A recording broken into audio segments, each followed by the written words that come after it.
three questions have been raised.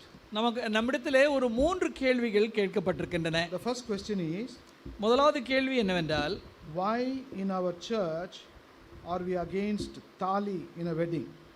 நம்முடைய சபையிலே திருமணம் ஆகும் பொழுது இந்த மாங்கல்யம் என்று சொல்கிறார்கள் இல்லையா, தமிழில் எளிமையான பதம் தாலி வேண்டாம் என்று ஏன் அவர்கள் சொல்லுகிறார்கள்? And then as it is a tradition we follow in our society.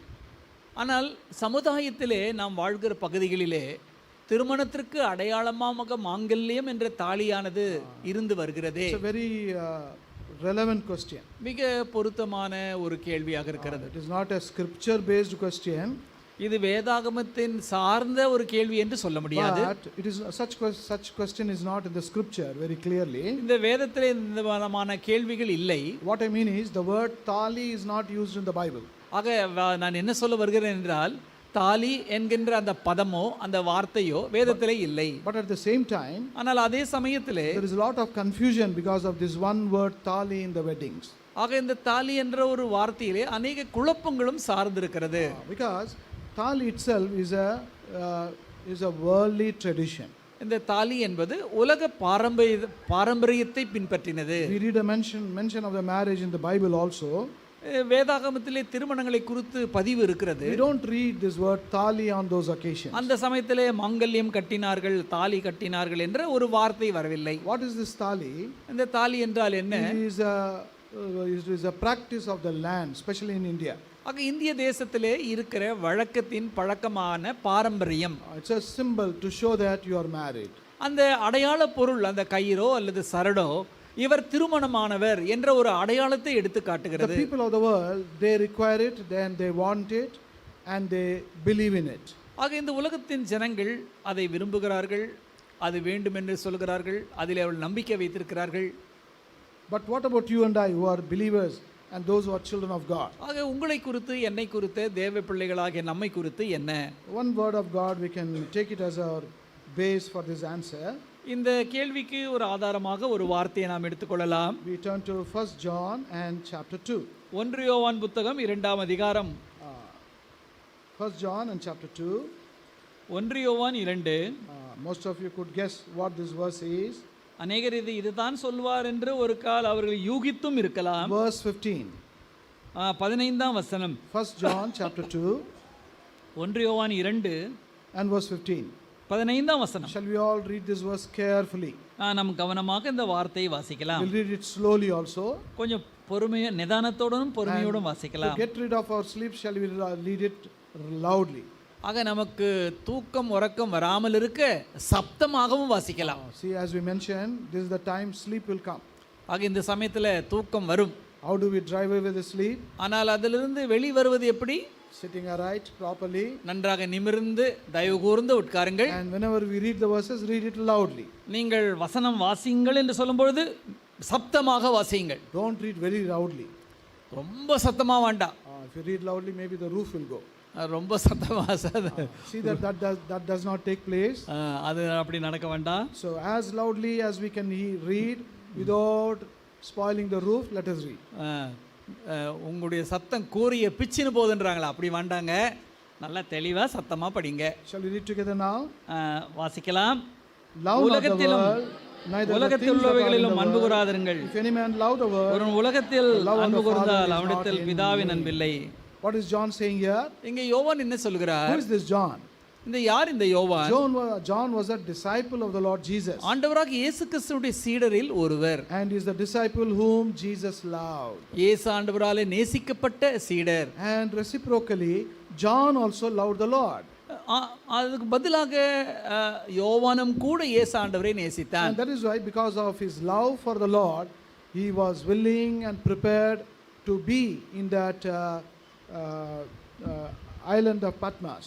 ஆண்டவர் மீது யோவான் வைத்திருந்த ஒரு ஆசையினாலும் அவர் மீது வைத்திருந்த அன்பினாலும் பத்மு தீவிலே நாடு கடத்தப்பட்ட போது கூட அங்கே இருக்க அவன் சம்மதித்தான். So a man who loved the Lord, ஒரு தேவனிலே அன்பு கூர்ந்த ஒரு நபர், and the man who was loved by God, தேவனாலே அன்பு கூறப்பட்ட நபர், he is writing these words. அவர் இந்த வார்த்தைகளை எழுதுகிறார். What is he saying? அவர் என்ன சொல்லுகிறார்? Love not the world.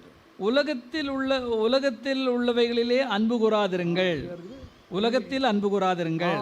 First of all, love not the world. உலகத்தில் அன்பு கூறாதிருங்கள். That we can understand. அதை நாம் புரிந்து கொள்கிறோம். We should not love the world. உலகத்தை நாம் அன்பு கூறக்கூடாது. Because sinful things are there. அத உலகத்தில் எத்தனையோ பாவமான காரியங்கள் இருக்கிறது. Sinful places are there. பாவமான இடங்களும் உண்டு. Wickedness is there. பொல்லாத தனம் உண்டு. All these things are in the world. இவைகளெல்லாம் உலகத்தில் இருக்கிறது. And we should not therefore love the world. ஆகவே உலகத்தில் நாம் அன்பு கூறக்கூடாது. John goes on to say, இன்னும் கூடுதலாக அவர் சொல்லுகிறார், neither the things that are in the world. உலகத்தில் உள்ளவைகளிலும் அன்பு கூறாதிருங்கள். So we should not love the world. உலகத்தை அன்பு கூறக்கூடாது. We should not love the things that are in the world. உலகத்தில் உள்ளவைகளிலும் அன்பு கூறாதிருங்கள். Now I will ask you one question. இப்போ ஒரு கேள்வி கேட்கிறேன். Is thali in the Bible or in the world?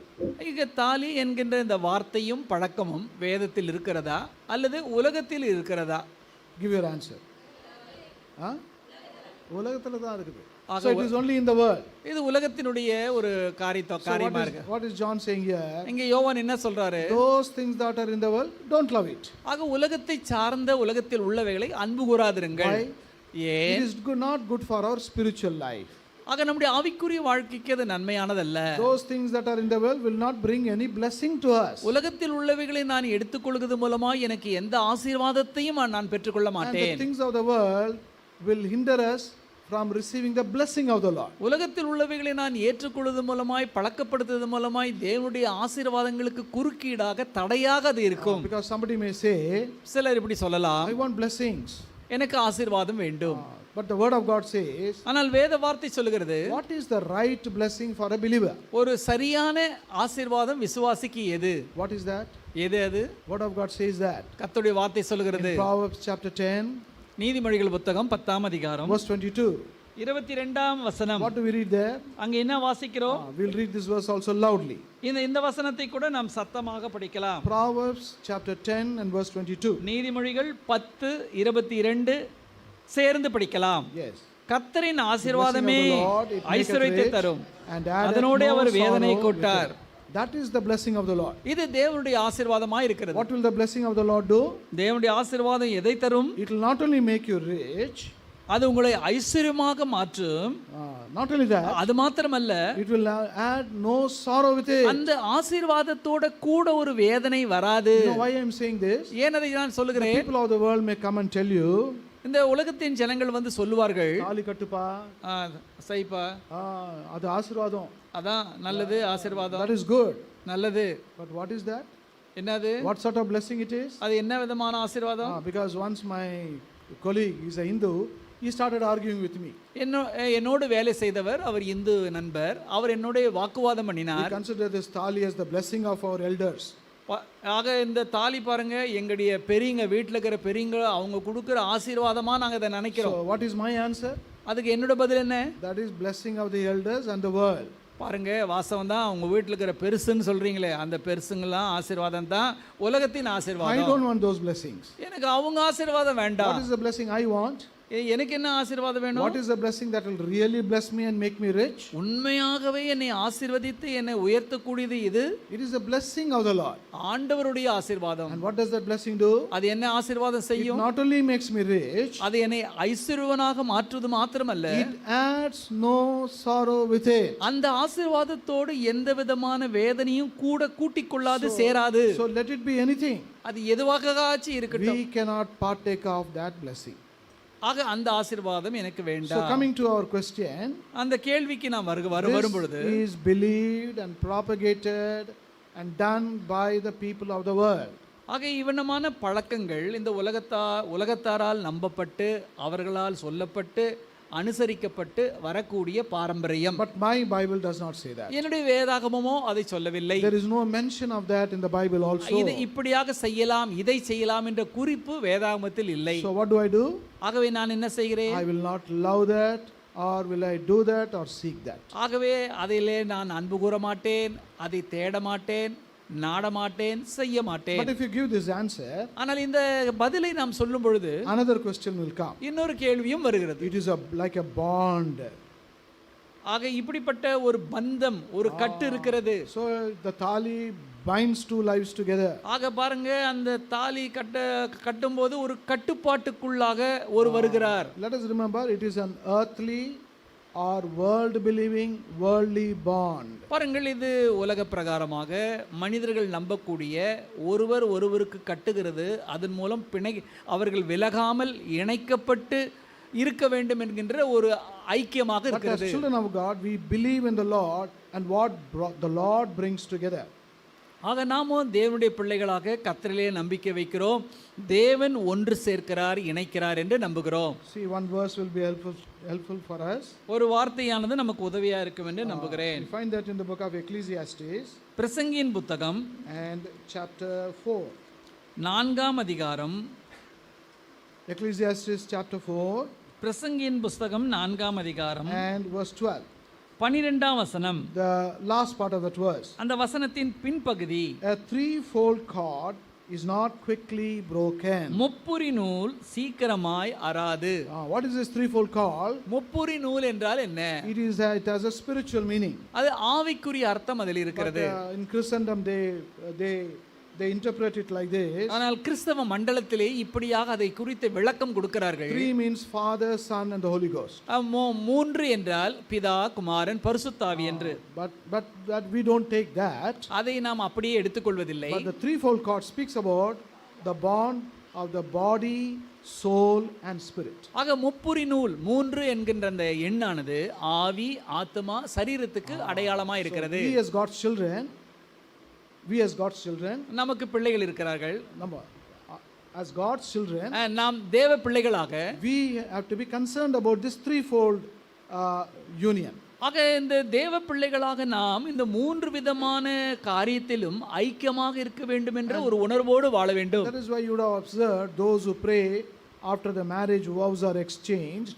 நீங்கள் கவனித்திருக்கலாம், திருமணத்திற்கு பிற்பாடு அவர்கள் ஒருவருக்கொருவர் வாக்கு கொடுத்த பிற்பாடு இப்படியாக ஜெபிப்பதை கேட்டிருக்கலாம். The elders or God servants, they pray. ஆக சபையின் ஊழியக்காரரோ அல்லது மூப்பர்களோ ஜெபித்திருக்கலாம். They say, Lord, let it be a bond, a threefold cord of the spirit, soul and body. ஆண்டவரே, முப்புரி நூலை போல இவருடைய ஆவி, ஆத்மா, சரீரத்திலே இவர் ஏகமாக ஐக்கியமாக இருக்கட்டும் என்று ஜெபிப்பார்கள். We come into this bond and this union of these three things. ஆக இந்த ஐக்கியத்துக்குள்ளாக, இந்த கட்டுக்குள்ளாக, நாம் இந்த 3க்குள்ளாக நாம் வருகிறோம். And this is not evident outwardly, openly. இது வெளியரங்கமாக இது தெரியாது. Body we can see. ஒருவருடைய சரீரத்தை மாத்திரம் மற்றவர் பார்க்க முடியும். Soul and spirit is within us. ஆனால் இந்த சரீரத்தில் உள்ள ஆன்மாவும் அதில் இருக்கிற ஆவியும் ஒருவர் மற்றவர் காண முடியாது. When we as God's children are brought together as husband and wife, தேவ பிள்ளைகளாக கணவனும் மனைவியுமாக இணைக்கப்பட வேண்டியதில்லை. the Lord cements this fellowship or this union. இவருடைய ஐக்கியத்தை ஆண்டவர் தாமே பூச்சி வேலை செய்கிறதாக பூச்சி ஒன்றாக கட்டுகிறார். And that is why the true Christian marriage, it thrives. There will not be any problem or difficulty in their married life. ஆகவே உண்மையான இந்த கிறிஸ்தவ திருமணமும் கிறிஸ்தவ ஐக்கியமும் அவருடைய வாழ்க்கையிலே அது வர வர வளர்ச்சியும் செழிப்பும் அது பிரகாசிக்கிறதுமாகவே இருக்கிறது. பிரச்சனைகளை சந்திப்பதில்லை. They may not marry according to worldly methods and worldly traditions. உலகத்தின் வழக்கத்தின்படியும் பாரம்பரியத்தின்படியும் அனுசாரத்தின்படியும் இவர்கள் இணைவது கிடையாது, அவர்கள் பின்பற்றுவதில்லை. How will the people of the world get united or married? உலகத்தின் ஜனங்கள் எப்படியாக இணைக்கப்படுகிறார்கள், திருமணத்துக்குள் வருகிறார்கள்? I don't know about the caste in Tamil Nadu. தமிழ்நாட்டில் என்ன ஜாதி அப்படின்னு எனக்கு தெரியல. I'm from Andhra. நான் ஆந்திராவிலிருந்து வருகிறேன். So there the caste, they say, அங்கே சொல்வார்கள், ஜாதியை குறித்து சொல்வார்கள். One very well known thing is Mala and Madhiga. Mala, Madhiga. Mala, Madiga என்று அந்த பக்கத்திலே சொல்வார்கள். Brother is nodding his head. இங்க ஒரு சகோதரன் தலையாற்றாரு, கரெக்டா தான் சொல்றாரு பிரசங்கியாரனே. This is what is practiced in Andhra Pradesh. ஆக ஆந்திராவில இதுதான் அங்க வழக்கத்தை கடைபிடித்து வருகிறார்கள். So they say, அவர்கள் சொல்றாங்க, I am a Mala. நான் Mala. I want Mala only. எனக்கு மாலா வம்சத்தை சார்ந்தவங்க தான். She is a Madhiga.